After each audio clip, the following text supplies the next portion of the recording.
Hello everyone, it's Ari, and today you get a new view of my bookshelf. I got myself a tripod finally, but it also has a ring light, and that doesn't really match up with my glasses. I get this really awful look. It looks like I'm possessed, so while I figure out that, you're going to see me without glasses. That was a long intro. Today I thought I would give you some Halloween book recommendations. I haven't read all of this. Actually, I read one of them, but the other are books I think would be perfect to read on Halloween, because Halloween is on Monday while I'm filming this. Yeah, so let's just get to it, I guess.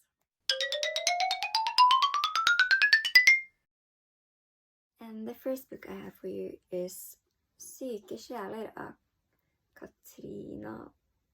Kristina Olsson. This is a Swedish book and it's translated to Six Souls. I am not sure if this has been translated into English, but I know that several of her other works have. But this follows a guy named Lucas, who's 10 years ago he was kidnapped and was gone for several days, and then he was released, and when he came back he couldn't recall anything. He didn't have any memory of what had happened, and the only thing he knows is that it happened to two people before him. One of them was his best friend, Fanny, but none of those returned. And now, 10 years later, he moved out of town, and 10 years later he has returned. And his father and mother is, of course, welcome him back, but his neighbors was the parents of Fanny, and they are determined that he knows what happened to her and is sure that he is responsible somehow. So they are trying to get him to talk and is very angry at him for this. So Lucas is trying to remember what happened to himself. And then we also follow Anna and David, who has just moved to this old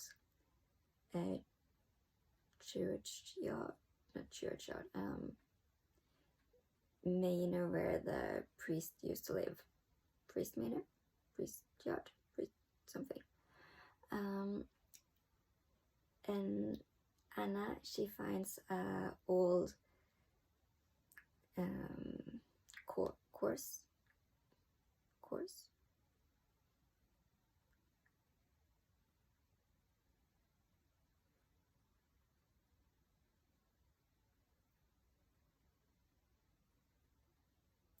And Anna, she finds this crucifix hammered into the ground, which, if you ask me, that's scary to have a iron horse hammered into the ground.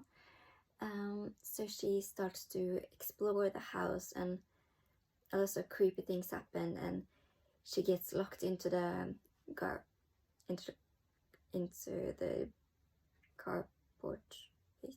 garage, something. And just lots of scary things, and nobody believes her, and she thinks people start believing she is maybe going crazy and stuff. And it has like this spooky vibe of a haunted house, which you don't know if it's haunted or if it's something else. And David and Anna moved from the city because something happened, but you don't really know what happened and everything. So it's very good, and it's perfect for Halloween, I think. Even this 3, I think, is kind of creepy.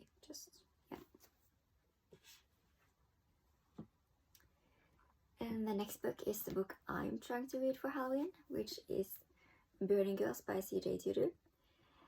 And I think many knows what this is about because it's really popular, but it's about this priest named Jack who moves to Chapelcroft with his daughter Flo, and just in the several 200 years ago, 500 years ago, a lot of people was burned, accused of,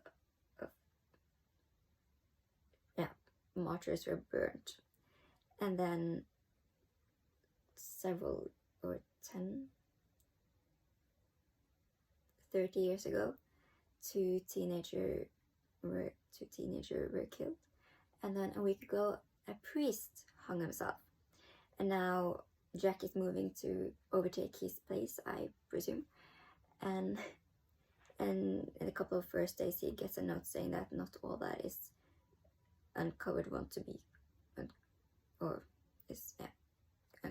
uncovered. And as they learn more about the town, they also learn more about the creepy people that live there and stuff. And it's, I think it sounds really good, and I'm really looking forward to reading it. And then I have Rabbit Hole by Mark Bellingham, and this is also just a really unique setting. I feel like we follow Alice Armitage, who is working on this case on a psychiatric ward where several people has been murdered, and it's a locked unit, so they don't know, is it another patient, is it someone from the outside, is it one of the people who work there, and she's investigating and trying to solve this murder. However, the interesting thing is Alice is also a patient at this unit. That sounds good, doesn't it? I think it sounds really good. Just like, why is she there? We don't know. Is she really a police officer? Is it something she's imagining?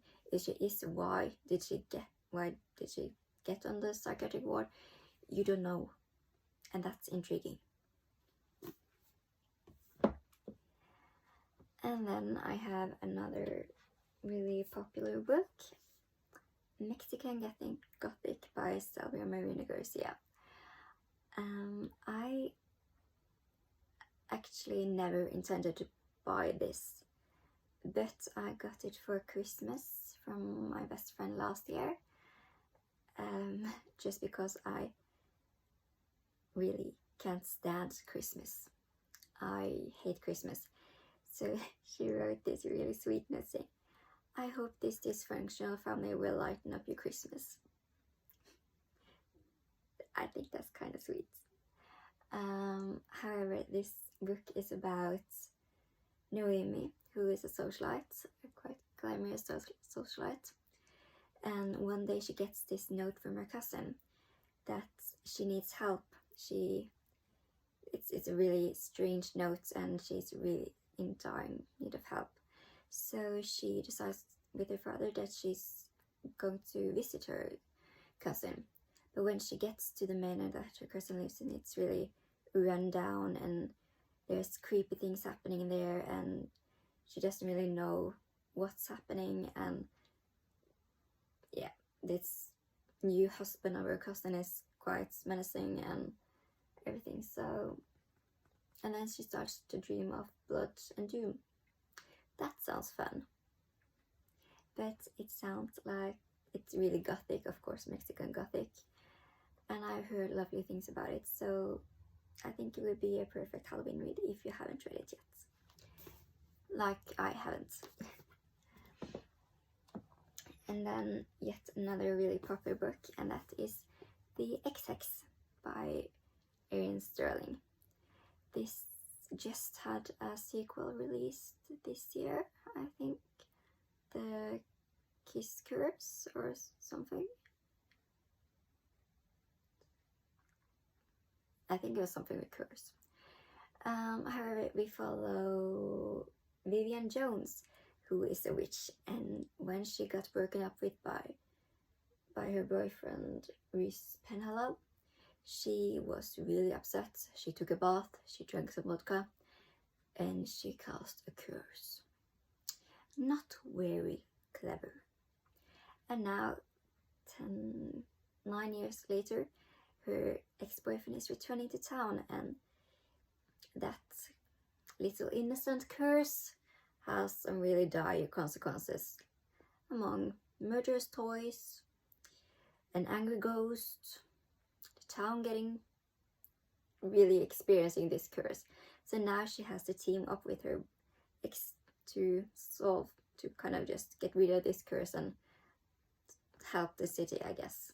So, and a romance, I presume. Enemies to lovers, ex to lovers, second chances. Yeah. It got hex. It's a witch. That's why Halloween, you know, witches. Yeah.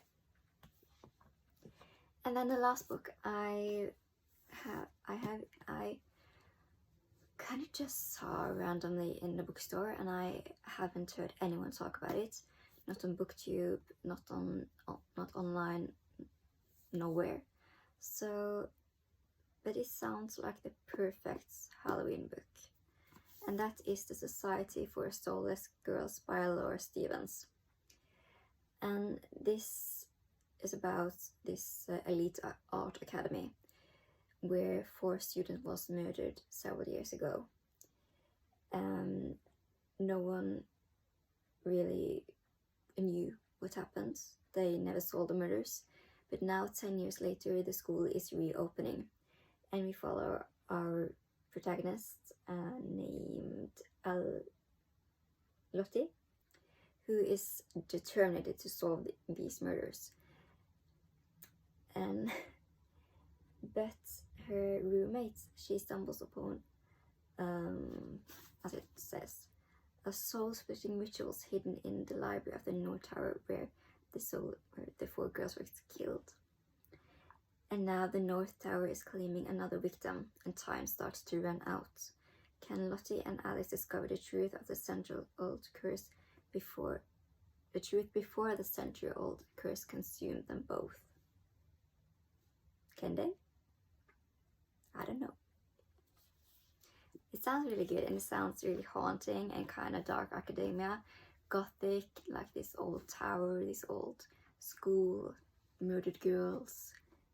It sounds like a really good Halloween read, and can I just say, this cover is really cool. Like the colors, like the hot pink hair, and and it's tactile. Just, yeah. This question. However, that was all the books I had. I hoped some of them sounded interesting to you.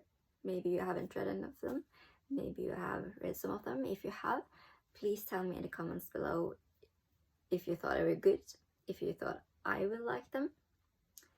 And that was all for now. Please be sure to leave a like and subscribe if you want to, if you think I sound interesting, I suppose. Bye.